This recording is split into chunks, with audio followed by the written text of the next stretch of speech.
When I say mediocre, I mean okay. Not great, but not terrible either. Just decent.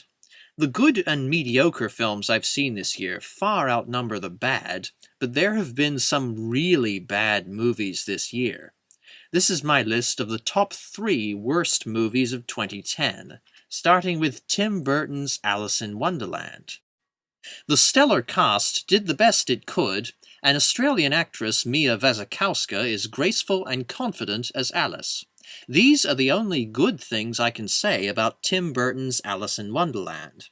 The plot lacks direction and urgency, the characterization is weak and silly, Helena Bonham Carter is a laughable, childish villain, Johnny Depp is simply playing himself, and Christopher Lee, as the voice of the Jabberwocky, is only given 2 lines before the monster's tongue is cut out. That is unforgivable.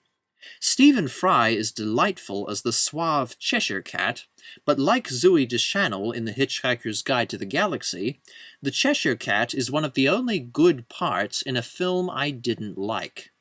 The visuals, which were almost entirely CGI, are pretty, but they still look flat and fake. This pushes Tim Burton's Alice in Wonderland from mediocre to bad. The Alice is Dead game series, made by Impending Riot on Newgrounds, is a far better, darker interpretation of Lewis Carroll's story. Just play that instead. Next up is the sequel to a film I listed as one of the top 4 good movies of last year. Don't worry, I take back every word. Eclipse is bad for the same reason that the 2 other Twilight movies are bad.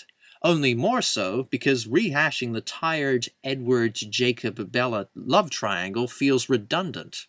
I now hate the Twilight series for its bland acting, completely unconvincing romance, and traditional, submissive gender politics. Eclipse is just more of that. I will say that the action scenes are kinda cool, but that's just about the only praise I can give to Eclipse. And my pick for the worst film of 2010 is something we can all agree on. Nothing this year rubbed me the wrong way like Star Trek did last year, but Alice in Wonderland was this year's Imaginarium, and until Transformers 3 comes along, we've still got shit like Skyline to tide us over. Skyline sucks harder than an industrial vacuum.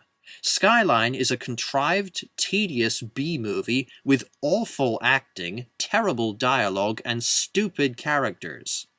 This is one of the worst movies I've seen in a long time, but you know what Skyline is better than?